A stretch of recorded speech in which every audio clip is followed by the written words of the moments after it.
Manager from SuperGuardian, Nick Anglam. Nick, welcome to the webinar. Thanks for having me, Tim.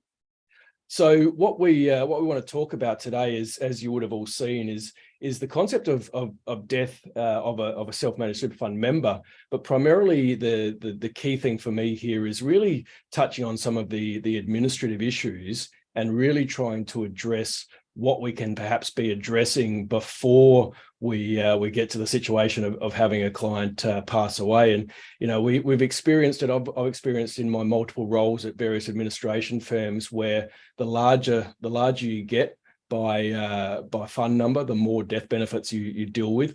And so when you're a smaller practice, you tend to have less direct access to how to go through the process. So it's good to get a bit of a feel for how these things can actually work. So what we do, or what I'll do today as part of the webinar, is we'll introduce a case study or a concept around a client group and go through their succession planning and identify the key points as we see them and as we see necessary with regards to the administration of the fund. And what I can do as well from the smarter SMSF side is highlight, I guess, a couple of the key issues that we see from a documentation and the provision of documentation that can often be left a little bit wanting.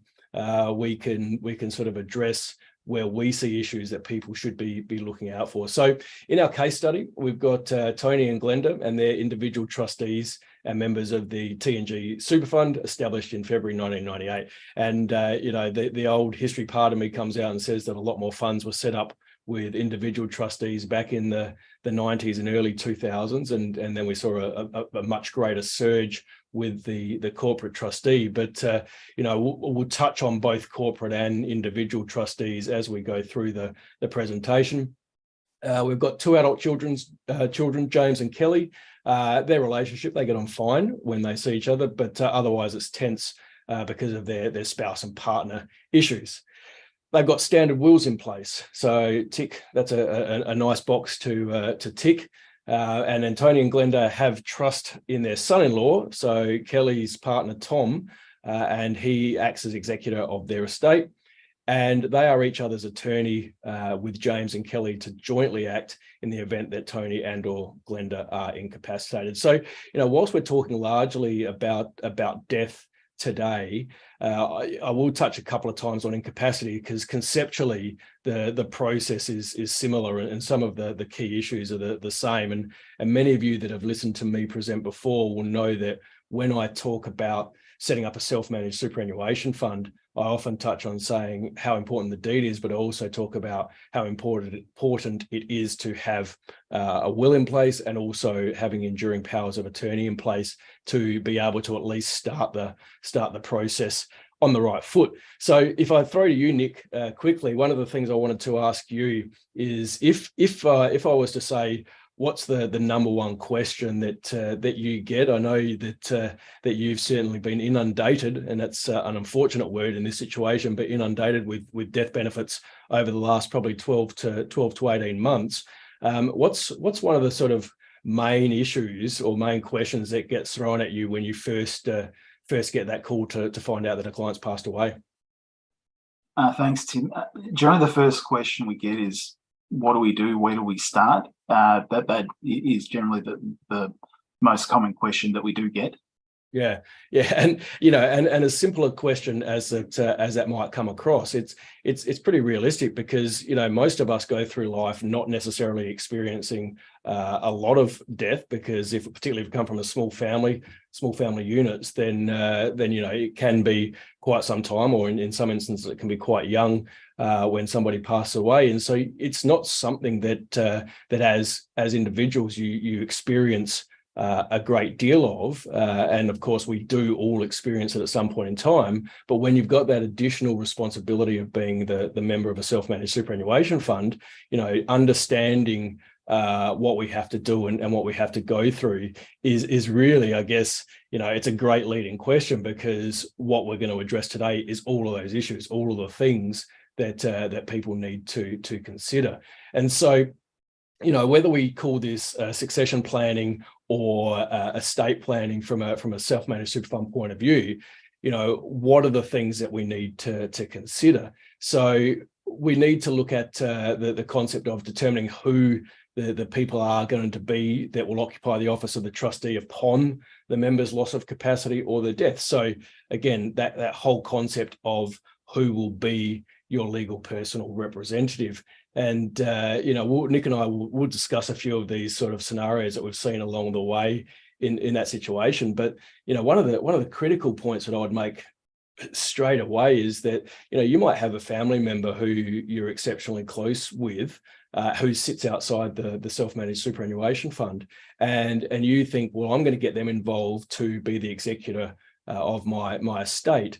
But do they understand, or do they know that that means that they're effectively putting their hand up to also be the trustee, potentially the trustee of the self-managed superannuation fund? So when you ask somebody if they want to be the executor of your estate, from a family point of view, it's really a conversation that you should be having in regards to the self-managed super fund at that time, saying, I've also got a self-managed super fund. So in the event that I pass away, are you willing to come on board and act as trustee if the need arises to help with the payment of death benefits? And I'm not sure, Nick, that's a question that we sort of see a lot with the establishment of super funds.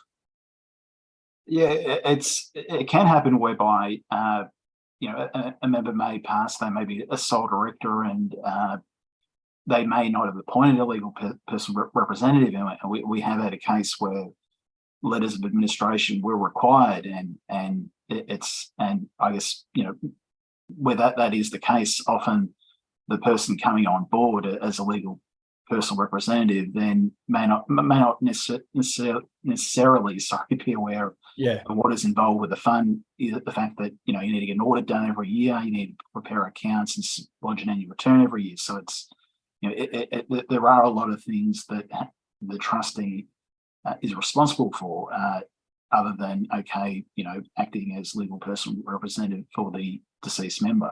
Yeah, look, and I think you raise a pretty good point there, because the whole idea is that we understand that most people do go about it the right way, and they will appoint often the other member of the fund. But we do have a significant number in the industry of single member funds, so they might be sole director of the company. But what we don't know in the SMSF industry, unless we ask for the evidence or the information, we don't know whether they have appointed somebody. So this whole idea of letters of administration, for many of us, that's just words in the legislation. When we talk about who the LPR is, it's the executor of the estate or the administrator of our will, and that administrator is a court appointed, effectively having applied for those letters of administration, and that must be quite often an awkward situation to come into when people are saying, hey, we want these death benefits paid, or we want this fund wound up. It's like, well, you haven't actually got a trustee of the fund at the moment,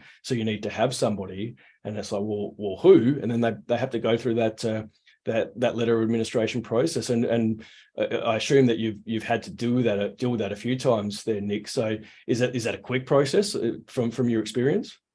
It's quite a long process, and it quite a lot of effort involved for the client, or possibly the kids of the deceased, or a spouse of the deceased, whoever is applying for the letters of administration.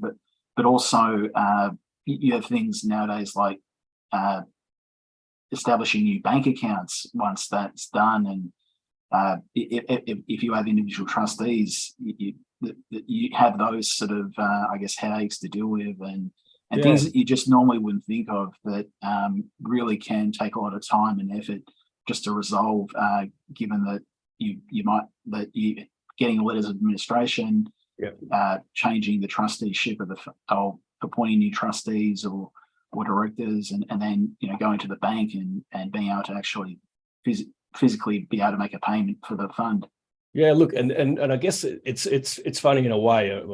we shouldn't say funny when talking about the death of a member as such, but the concept that I know for years I've got up there and spoken about the ultimate fund being a single member sole director fund, because you have total control. But of course, the one time that you don't have control is when you pass away. And so the idea that you don't want anyone else involved in the fund, it is actually, an invalid point, because you need to have somebody else involved to help determine what happens with that final benefit when you inevitably pass away. So yeah, it's a really interesting sort of area that we kind of, I guess, I wouldn't say we necessarily brush over it, but we probably don't address it well enough when we get these sort of single member sole director funds set up, and maybe that's the point where individual trustees do have it a little bit over the corporate trustee, is that they do have to have somebody else involved in there. Not that I'm advocating that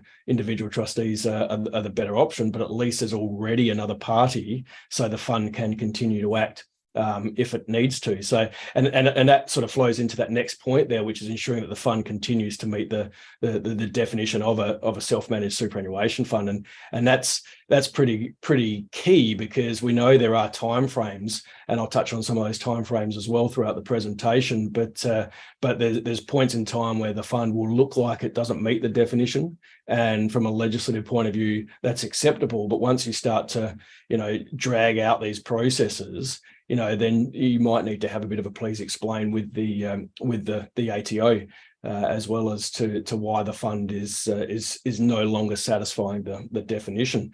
And again, so from a succession point of view, determine who's going to be the trustee upon the death of the member, or who might be the director of the corporate trustee, ensuring that the fund meets the definition. What are the members' wishes? And we'll touch quite a bit on binding death benefit nominations throughout the presentation.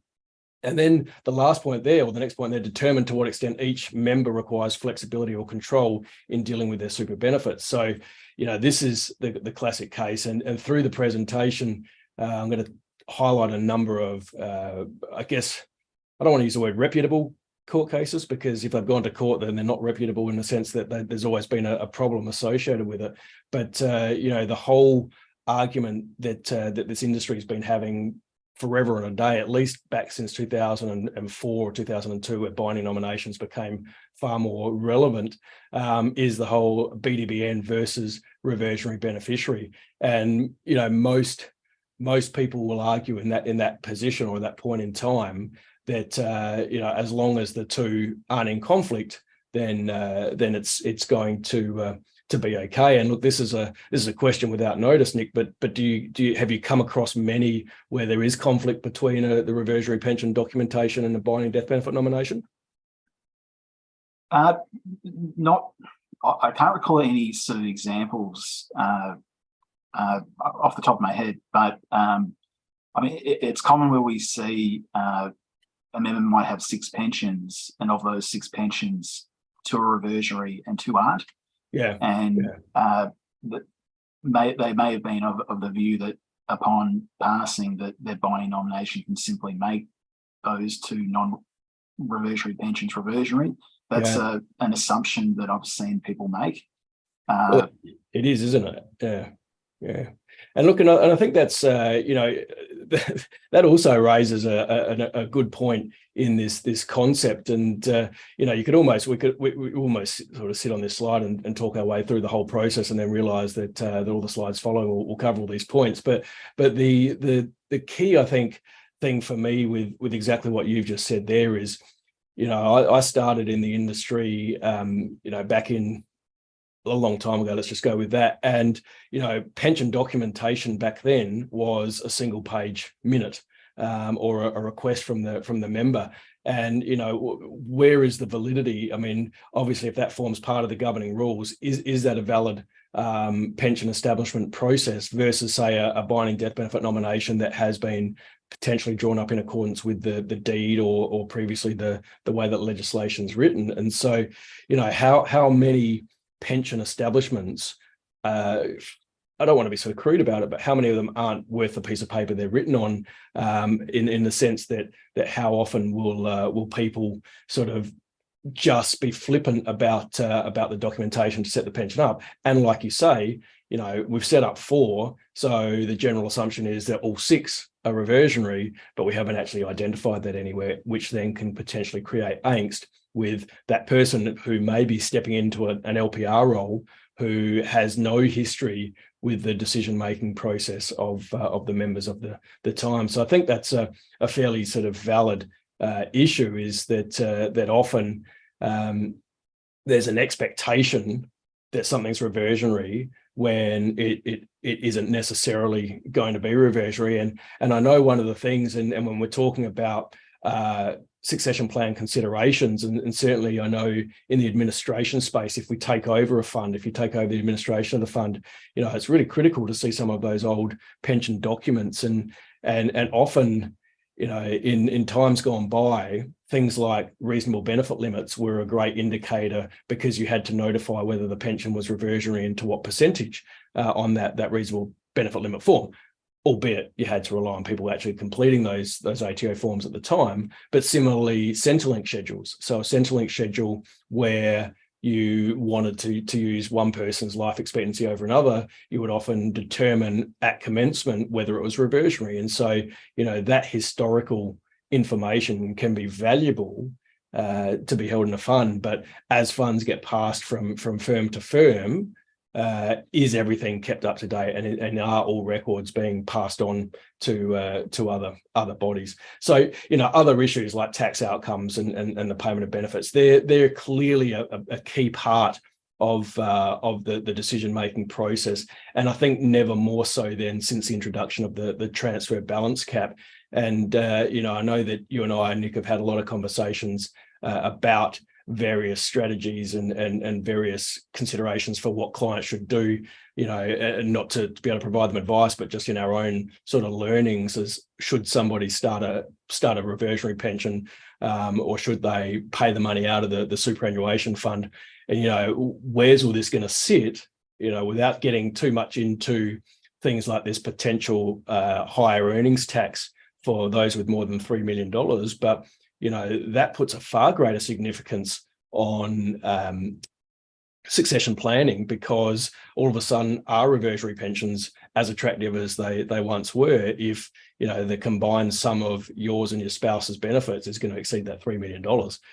So all of that stuff, I think, becomes fairly critical in determining what the right outcome is for clients. So I guess where I was heading to before with that reversionary pension and that binding death benefit nomination sort of statement is exactly what that last point's talking about. Ensure that the plan is consistent with the member's will, powers of attorney, and any other personal estate plans. So, how many cases have we seen where the will says, I want my superannuation money to go to my kids or my spouse or whatever it might be, but that person doesn't control the fund, and the fund trustee determines to pay the benefits elsewhere, and much to the disgust of the want-to-be beneficiary, they ultimately lose out there, because the trustees have the power, if there's nothing binding them, they have the power to pay the benefits how they see fit. So yeah, I think that this whole consideration slide is really a critical one to determine where to start. And I think when we talk about where to start, then the best place to start is with the trustee to the fund. And I had when we were preparing for this presentation, Nick, I asked you the question, how many clients pose the question to you about whether their deed is adequate? And well, you can tell me what your answer was to that question. Oh, in terms of the deed, the newer deeds are quite good in, I guess, stepping out what needs to be done in terms of what rules to follow. But sometimes you do come across a deed that could be up to 20 years old, whereby what you need to follow is quite vague and can be, I guess, might not consider what, I guess, rules or methods that current deeds consider. So yeah. But at the same time, the member has passed, so you're following the current governing rules of the fund, not the rules that you would like to follow. Yeah, that's right. That's right. And are people actually following the rules of the governing rules, or are they following what they believe the rules are without actually having an appreciation for the validity of the deed? And I think that's the issue, as they talk about in that Narramon case there, is that basically they looked at the validity of the deed. So the courts, if we get to that point, as has been the case in so many of the cases that we come across, the courts will go and look and see what are the rules saying about things such as binding death benefit nominations. And if you haven't followed them, then obviously, or then often your argument will fall flat. And this is an example here of the T&G fund. So Tony and Glenda's fund, it talks about the concept or the role of the founder. One of the deeds that make me sort of shiver every time I see them is those deeds that have principal employers attached to them. And I would have thought, now that we're in 2023, that we'd be well past having principal employer based trust deeds, but we still see these sorts of principal employer and founder based deeds which require other parties who in some instances no longer exist to make decisions of the fund. And so, what's the process, Ed? Do you need to go through a deed of rectification? So, all of a sudden your legal costs start to go up in the situation where the deed is perhaps not valid, or there's something that you haven't followed from a due process point of view. So yeah, I think the deed is an interesting one that I think it's, a lot of trustees probably don't read it. I've probably been guilty of that at different times myself with my own self-managed super fund, and I've had my deed amended a few times, and you kind of accept what's written, but then you go through it. If you're actually looking for a specific clause or a specific process, then it's important. And I think binding nominations is probably one of the areas that really directs people to the right place. So let's have a look at this trusteeship sort of issue, because I think this is a fairly critical one, and probably the most critical one, and the one that we generally get the most in any admin sort of capacity. And that is obviously when a member dies, having that consideration to who controls the fund. And I think this is the real issue here, is that so 17A3 provides the exception to the trustee member rule once that member has died. And it says the fund does not fail the definition where a member of the fund has died and the legal personal representative of the member is a trustee of the fund or a director of the body corporate that is trustee of the fund in place of the member during the period beginning when the member of the fund died and ending when death benefits commenced to be payable in respect of the member. So if you take just that clause alone, sort of 17A3, it provides us with the starting point of having other people or other parties appointed to the fund, but those clauses are not automatic; they're permissive. So the legislation basically says you can appoint your legal personal representative, and then you will satisfy the definition of a self-managed superannuation fund. But unless there's something mandating that, in most instances, the governing rules, the trust deed, then you're not obliged to appoint the legal personal representative. And I think that's a critical thing, particularly in the scope of, say, larger funds where you've got members with larger balances who want to have a little bit more control. Then there might be some greater desire to have an automatic process by which their legal personal representative is appointed as the trustee. And again, another sort of question that I'd throw at you is you've come across a number of deeds in your time, and I would suspect that most of them don't automate that process, that most of them are as permissive as the legislation, but without actually mandating it. Yeah, some deeds are quite prescriptive in terms of what needs to be done. Others a bit vague, but I think like one sort of point that people overlook is that how many times have you tried to locate the company constitution and not be able to locate it?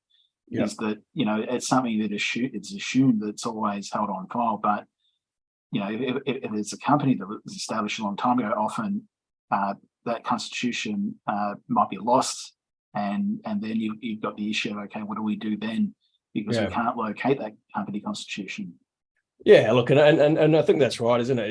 It's that, so the deed might have reference to the capacity to appoint the legal person or representative, but if you've got a corporate trustee, then you're needing to review the constitution to determine how that legal person or representative can be appointed as a director of the company.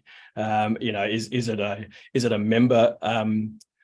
A membership vote, not membership, is it directors, is it members? What is the actual process by which it goes through? So there's just a question that's come through, so I might just read this one out. So can you please elaborate on the ending when death benefits commence to be payable rule? If a sole director dies and the LPR replaces them upon death, are they required to then resign when death benefits are starting to be dealt with?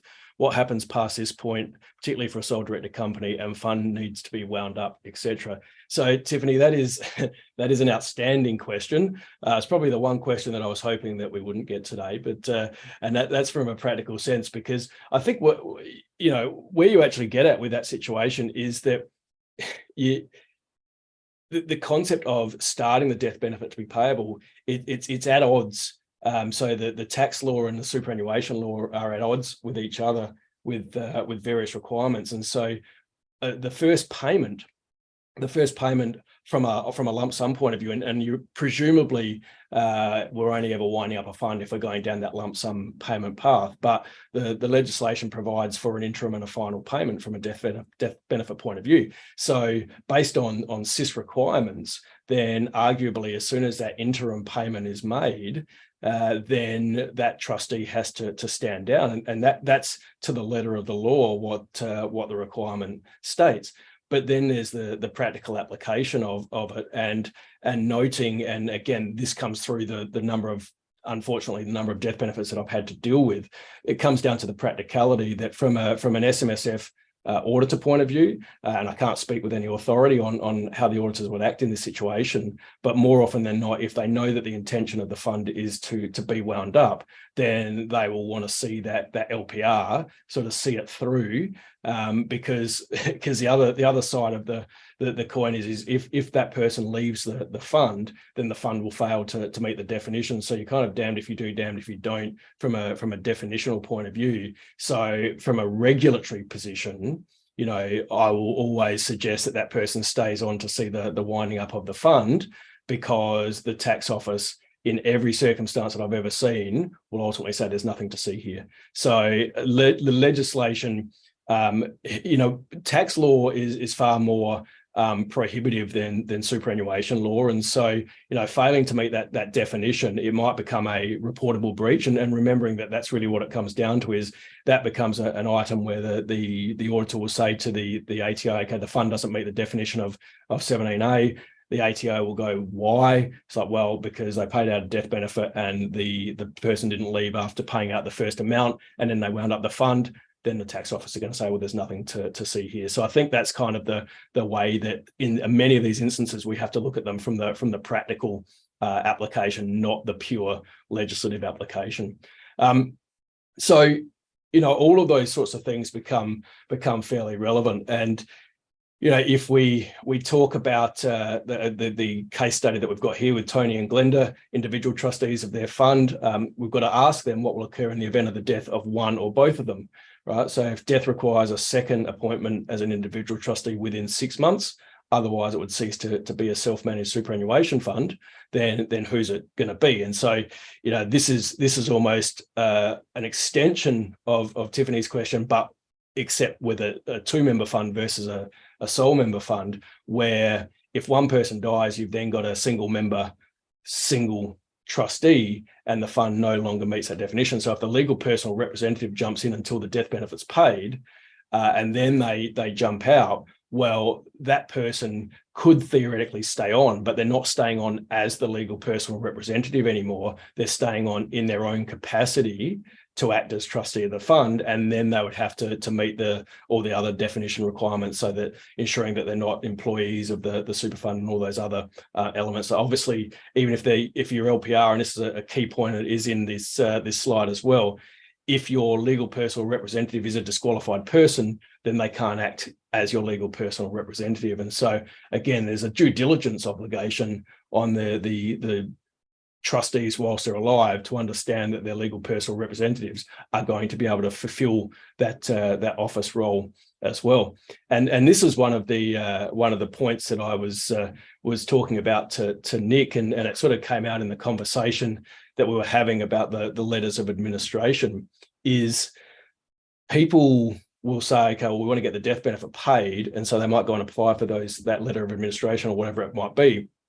But then do they understand that they're taking actually on the responsibility of trustee of the fund, so they can actually be held responsible, and they're equally as liable as any other trustee for anything that goes wrong in that time frame. So they've got to make their consent. They've got to consent to act as trustee. They've got to sign a trustee declaration. So there's the administrative piece that goes along with it as well.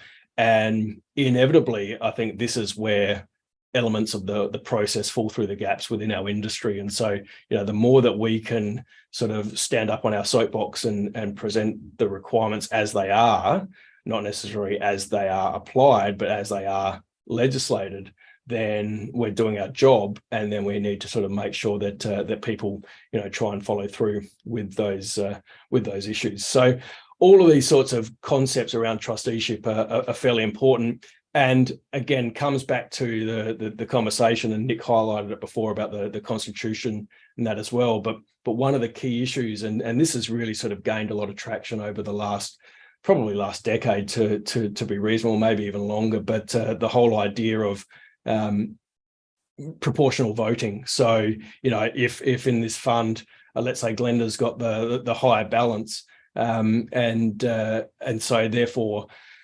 you want her legal personal representative to have a greater say in any decision if there's a split vote. Well, how do you do that from a deed point of view? How do you do that from a constitutional point of view? And if that's an important element, then it's got to be documented somewhere. So whether that's part of any death benefit agreement, or whether it's written into the rules, it's something that needs to be considered. I mean, I was always brought up on the concept that trustee was a singular concept, and so therefore there is only one decision, and no one is any more powerful than the other. But clearly the industry, and rightly so, I think the industry has said, well, okay, that approach doesn't necessarily work if you've got younger members coming in with an older member, and you don't want those younger members, just by sheer power of numbers, to override the decision of, say, a surviving spouse or another party if there's no binding nomination put in place. So a lot of key issues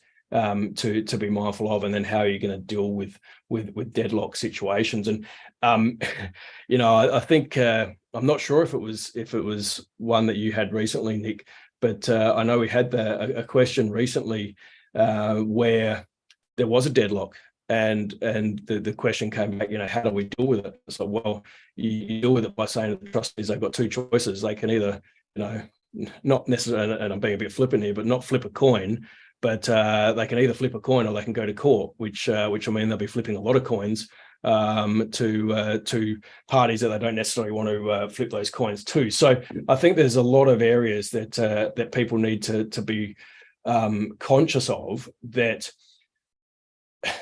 the importance and the value around supporting documentation like binding nominations and that, which we'll get to in a moment, is so critical to ensure that you don't have these issues arise when a death benefit is being paid.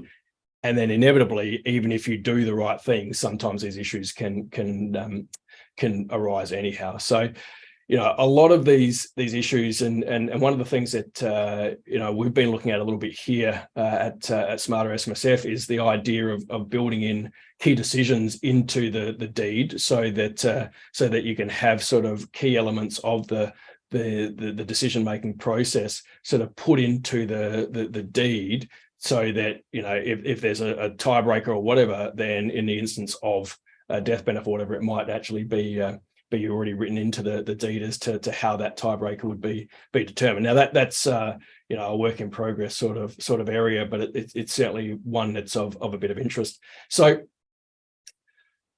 The next piece that I would sort of highlight is the concept of the whole estate planning and understanding who cis dependents were. And Nick, I know that that you weren't necessarily too keen to go down this path today, but what's one of your biggest bugbears when you see nomination of beneficiaries coming back into to the office?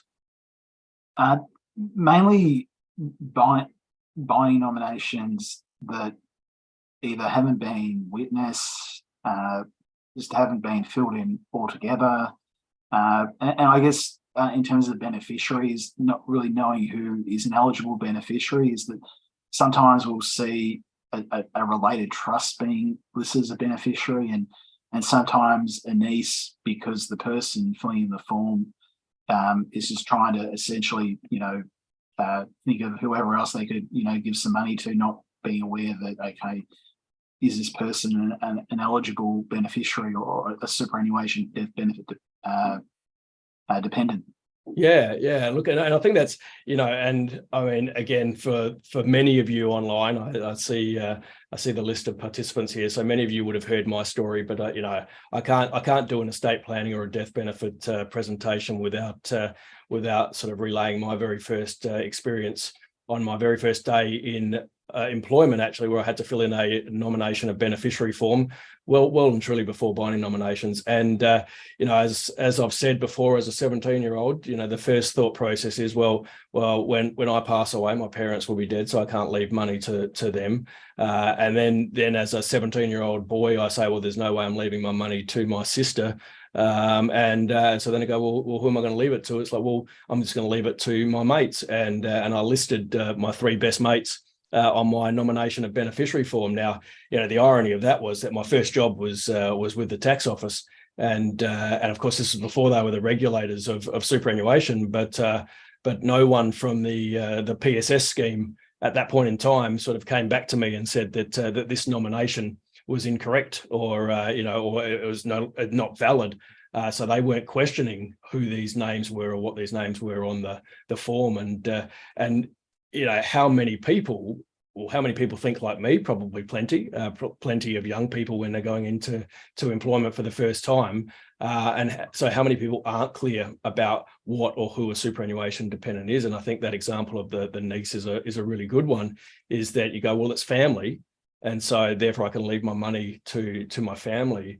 And the upshot of that is you can, but not directly via superannuation. And so it's having that appreciation, that understanding of how the lines of payment from a super fund can actually occur. And I think that's a key issue that nearly always needs to be addressed when we're, again, going through that whole establishment process. And one of the difficult things, as you say, is we'll talk about witnessing and a few other things in a moment with the binding nomination form, but names that maybe don't match. I think there's nothing wrong with questioning where the names don't match the family name or whatever, to get an appreciation. If they haven't filled out the relationship part of the form, it's important to go back and ask the questions, which is this point here of determining whether or not they have a valid binding death benefit nomination. And so in this situation with Tony and Glenda, their death benefit nominations were done under a deed that was an invalid deed, and so therefore the nominations were deemed to be void. So ultimately, if they're a void nomination, it gives discretion back to the trustees, and if the trustees of the fund are one or more of the children, then we get ourselves back into to the situation of, once you're trustee of the fund, you can control the purse strings of that fund, and therefore pay benefits exactly how you choose. And I think probably we're all waiting with bated breath for the results of the Hill versus Zuda High Court decision that came down, what was it, a year ago or a year and a half ago, that talked through self-managed superannuation funds and identified that said the deed is the overriding document for determining how a binding death benefit nomination can be made in a superannuation or self-managed superannuation fund. And the key to that, and this comes back to that conversation, Nick, around the witnessing, is because a lot of deeds will rightly say, because of the law, that you need 2 witnesses. right? And then people will go out and hear that Hill versus Zuda will say you don't need any witnesses, and so they will just go, well, we've heard through an article or through a presentation that you don't need to have any witnesses for our binding death benefit nomination. It's like, well, no, you have as many witnesses as your deed requires you to have. And so, the whole idea of making valid binding death benefit nominations really comes down to understanding the terms of the deed, which comes back to our very first slide, which is making sure that the deed says what you want it to say with regards to nomination forms. And the whole idea of requiring acceptance by the trustees is automatically accepted once it's served.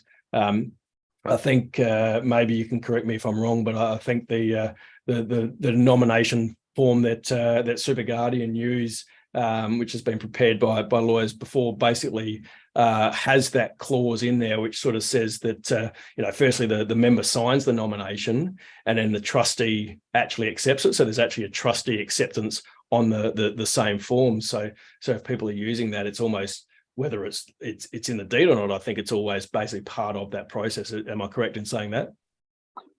Yes, I believe that the template form that we use has a acknowledgement section for the trustee to acknowledge the completed sign and witnessed nomination. Yeah, and I think, look, that also then takes and I'm glad you used the word template then, because I think nominations, just like binding nominations, are just like investment strategies in many respects, is that often people get caught up in the idea of, oh, can you send me out a template? It's like, well, the template is, what do you want it to say? What does your deed require it to say? So appreciating that the template that we provide is written in accordance with the deed that we will often use, but if someone brings a different deed into the administration firm and then wants the standard template, well, that template might not be fit for purpose for that fund. And so it's always important to go and seek the appropriate advice and estate planning advice with regards to whether or not your nomination is going to be valid. And so again, yeah, it just always comes back to the deed and making sure that it provides for what you're actually trying to do. And similarly with this concept here, and I think we've highlighted this sort of concept in general conversation many times before.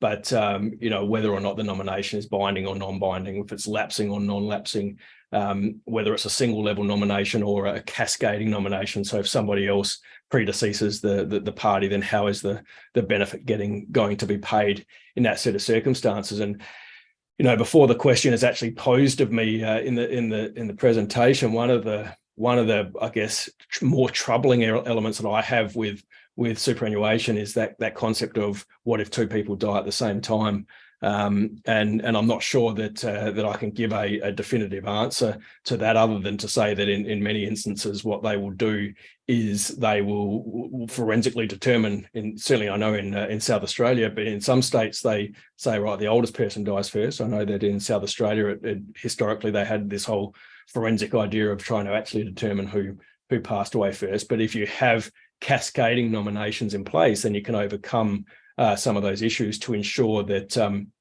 that your benefits aren't paid to a spouse to then be paid to their beneficiaries, particularly in the event of blended families. And again, most of the court cases that we always talk about in regards to these situations are often done in regards to blended families. A lot of the problems and this Dawson and Apollo case that I'm highlighting here on this slide is again just another example. And again, the court cases are almost becoming endless into the number that we can throw at people to discuss as issues in this space. But the whole idea that in this situation they thought that because they were legal personal representatives that they would be appointed as trustee of the fund, and in the background the other trustees paid the benefit out, and they were proven to be okay to be able to pay that benefit out because it was not automatic to have the LPR replace the member as trustee of the fund. So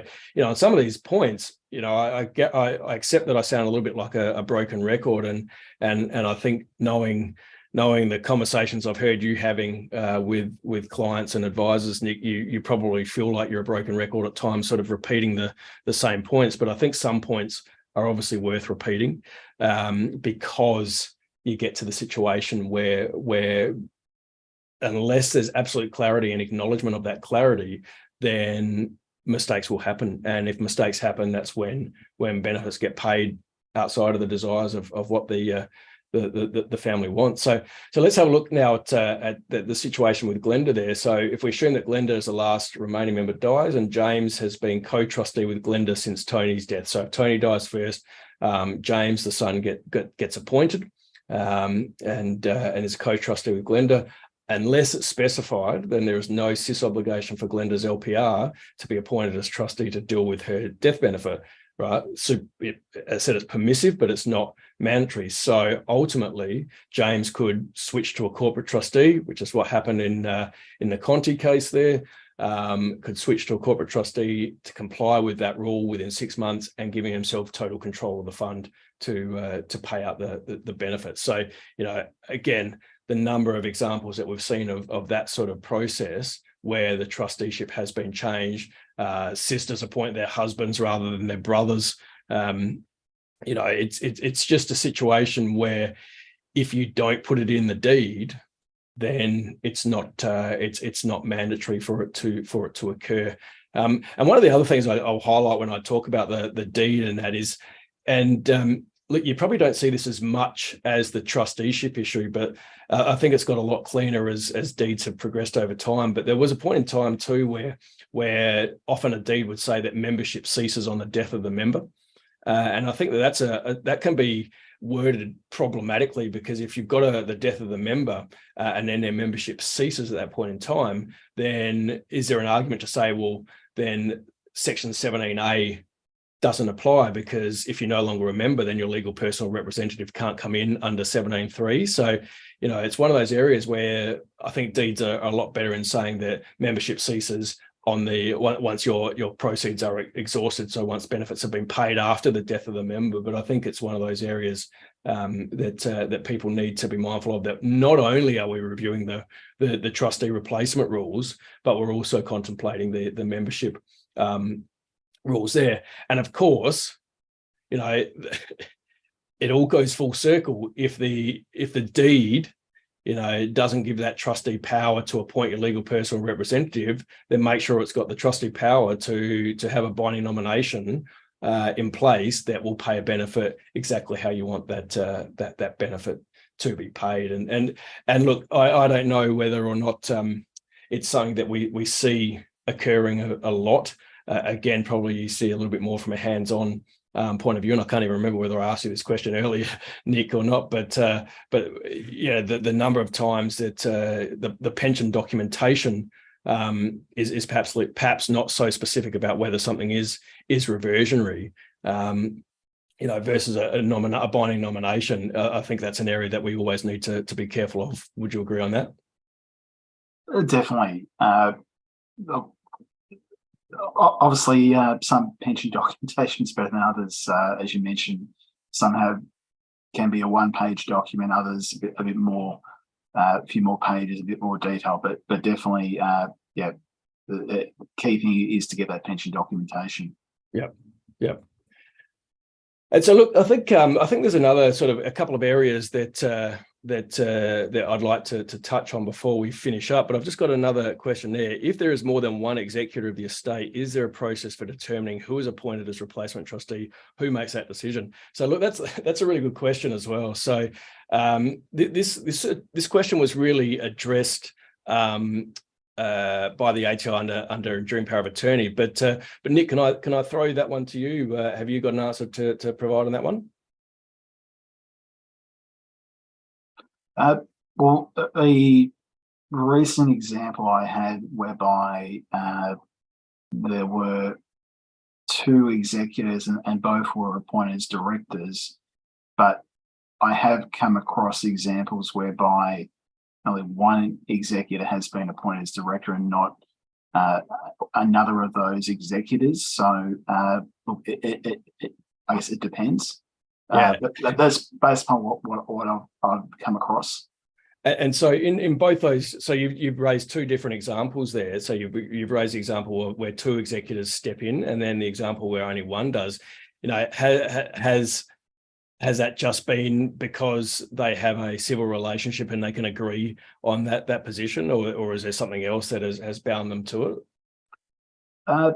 I guess that is a benefit of having multiple executors stepping as directors. Is if things aren't as harmonious as could be, is that kind of mitigates that by both being involved in the decision making. Whereas I guess if all the siblings who are executors are getting along, they may just say, look, Jill or Barry, you can be the director of the fund, and we're quite happy not to take on that role, given that we trust that you're going to sort of follow mum or dad's wishes and do the right thing. Yeah, look, and I think that I think that's the correct answer. Is that the correct answer is that there's no correct answer, and that is that a set of circumstances will dictate that if you do have multiple executors, that as many people do, that they can act jointly together and they can step in. And so this is where the law becomes quite quirky, because you might have a single member, but you might have three people acting on their behalf if you've got three kids. And so then the trusteeship of the fund looks quite skewed and looks out of place, but it's actually correct if they're all acting as the legal personal representative. And then as soon as that death benefit commences to be paid, then they will step out of that role. Now, of course, one might stay on if there's individual trustees. Someone might choose to stay on to be the other existing trustee.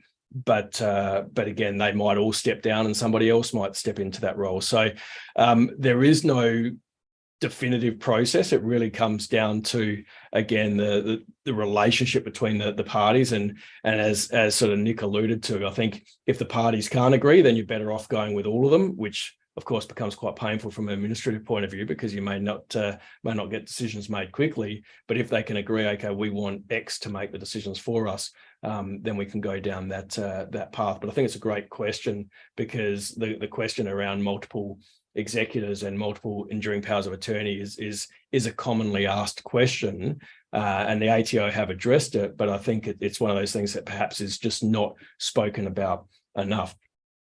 From a fund asset point of view, these are just a couple of points. So I'm not going to dwell too long on this, but when we're talking about estate planning and we're talking about a member passing away, then we need to contemplate what the ramifications are on the fund assets, because was there ECPI in that situation that we need to be conscious of, because that ECPI will continue on until the death benefit is paid. Does or did the member want a particular asset to be paid out to a particular member, and have their wishes been satisfied there? And do those members understand, or do those beneficiaries understand that there might be issues associated with that, such as capital gains tax? Again, we've got the 2017 CGT uplift to contemplate that if we might have a deferred tax liability that needs to be paid when the asset is sold down. So having a record of all that information is fairly critical for the fund. So contemplating fund assets is another thing that we need to be mindful of as we go through the process of members passing away and paying out the benefits. And of course, probably whilst it wasn't made there as a clear point, probably one of the things that we do need to be absolutely conscious of is that death benefits, or death, is a compulsory cashing requirement. So we can't have a situation where we have a large lumpy asset like business real property in the fund, and we can't just say, well, we're going to leave that in the fund and treat it as a contra benefit payment contribution, because then we're in breach of the benefit, or we're basically in breach of the preservation and the compulsory cashing requirements. And so that benefit must be paid out. and then theoretically, if they choose to acquire it again, but that's going to be quite a process. So clearly, it then stems or comes back to this whole idea of having sufficient liquidity in the fund to be able to meet the fund's liabilities as they fall due. So it may be that the asset that you want to retain in the super environment cannot actually be retained in the super environment, and sometimes you have to have those tough questions. So just to tidy up and talk about a few other sort of matters as we finish off. What happens when all gets too much? So can the children assist in the trustee role? So can they be added to members? There's always going to be the pros and cons associated with that, and it's almost like having the joint executor type situation. Is that the more family members you bring in, the harder the decisions are to be made. But it's obviously something that can be contemplated. If the idea of a legal person or representative is too much, then it's and I talk about this a little bit over my sort of SMSF journey, and I think we don't talk about it enough, and that is the small APRA fund. And I think it's made difficult because there's effectively two small APRA trustees, but the small APRA fund, there's when we talk in this whole succession planning, we talk about incapacity, we talk about death, and I try to identify who could or should be coming into a superannuation fund. We often touch on the idea of bringing people in that don't have the skill set to undertake it, and I think that not enough credit is given to the idea of small APRA funds.